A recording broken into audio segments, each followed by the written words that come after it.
There's a big jobs report due Friday, but faced with a looming national security crisis, President Obama may have to keep his plans for the economy on hold once again. Juliana Goldman has the story for us this morning from Washington. Good morning, Juliana, and Happy New Year. Good morning, Eric. Happy New Year. Well, the fallout from that attempted Christmas Day terror attack has gripped the White House, but White House officials are hoping that soon they'll be able to put the economy back onto the front burner. Now, aides to the president and other outside analysts like Bill Galston, he was a former domestic policy advisor to President Clinton, they contend that this is just going to be a temporary distraction.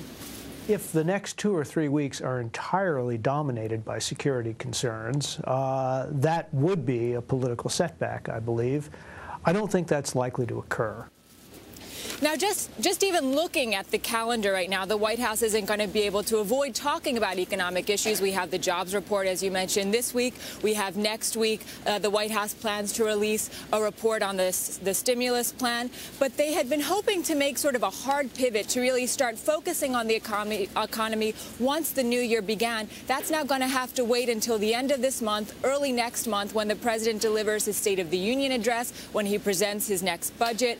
And heading into the holiday vacation, heading into his Hawaii trip, White House officials had been feeling a little frustrated. They felt like they were in a bit of a bubble, only talking about health care. They couldn't communicate like they had wanted to on the economy. Unfortunately, now for them, they're finding themselves in another kind of bubble, a national security bubble. They realize, however, that this is one that they cannot really afford to put off. Juliana, let's talk a bit more about the national security bubble. The president is holding a meeting to review the attempted terrorist attack later today. What might we expect to come out of that?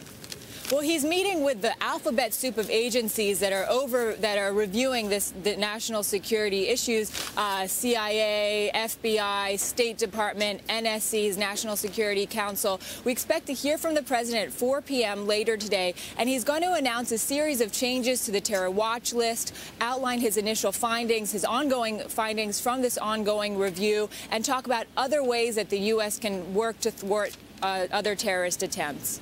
All right, that's Juliana Goldman reporting live for us from Washington.